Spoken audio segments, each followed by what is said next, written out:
Hello guys, today we will talk about Chicom chest rig, little bit of history and the concept behind it. So originally Chicom chest rig originated in China. Together with the Type 56, Chinese Liberation Army needed something to just hold the basic combat loadout, to be very easy and cheap to make, and also something that will fit the small statue of the average Chinese of that time, right? So they came out with this.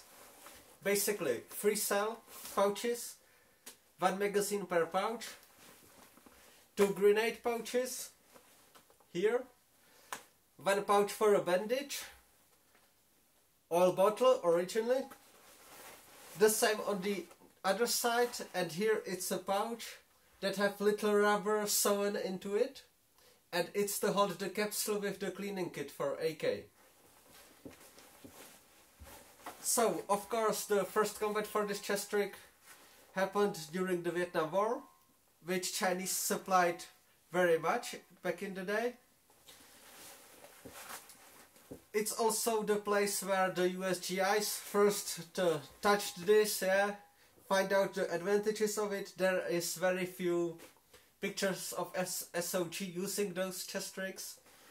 But from modern day, we can see it mainly on the Great War or terrorism. In the very early stages, some of the CIA dudes were using those as part of the camouflage, right?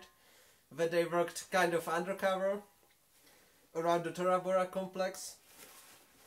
Other than that, it's just go-to choice for all the poor armies. Not even the Iranians anymore, but for example some of the Pakistani unit, or of course all around Africa, they still use this type of chest rig.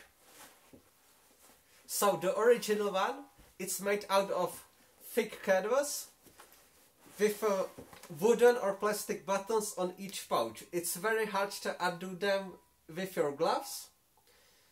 And yeah, they hold the magazine perfectly, but when you need magazine fast, it's really terrible.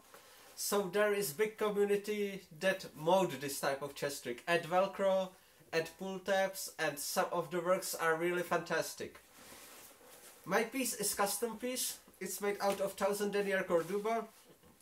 Of course, it have those metal fasteners that are silent and very fast. Now, the disadvantages of this type of chest rig and why I even opted to have this chest rig made. It's basically a homage of the whole concept. I just want to have it as something to play with, to walk around during certain trainings, right, where you go a little bit low weight, low profile. You can fit 1 AKM magazine or 1 AK-74 magazine. That AK-74 mag is a little bit shorter, but it's still doable very well. One of lot of disadvantages of this chest rig compared to modern chest rig is of course the shoulder straps. They are very thin, but the combat load of this chest rig it's not that heavy, so it's really not too much of a problem. But biggest disadvantage that I found is this chest rig is relatively wide, okay, from here to here. So it hugs the body a lot, and at back of the chest rig, even when I opted for the modern stuff like ITV Nexus Fastex, it's still uncomfortable when you're wearing your backpack. It just dig in your back. On the original, you have just two pieces of canvas and you tie a knot. You can imagine how thick the knot is. So anything you wear on your back, it will be just very uncomfortable.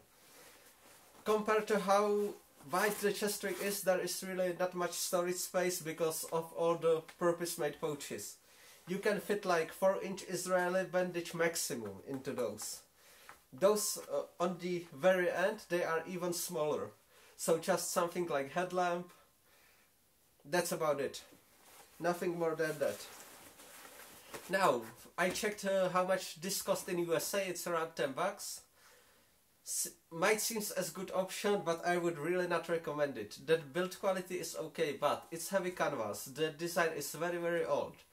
And now we have so much used gear, reputable gear with moly, or just with modern materials. you can get them second hand for basically nothing. So strictly from practical point of view, just don't get any Chicom chest trick. Get some of the more modern derivatives that would, for example, have big cargo pouches on side, so you can put your IFAK kit into it and stuff like this.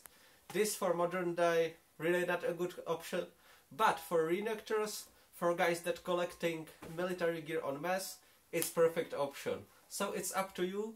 You must find out yourself first what's the intention behind your kit and what you want to achieve with it. Okay, so see you guys on the next video.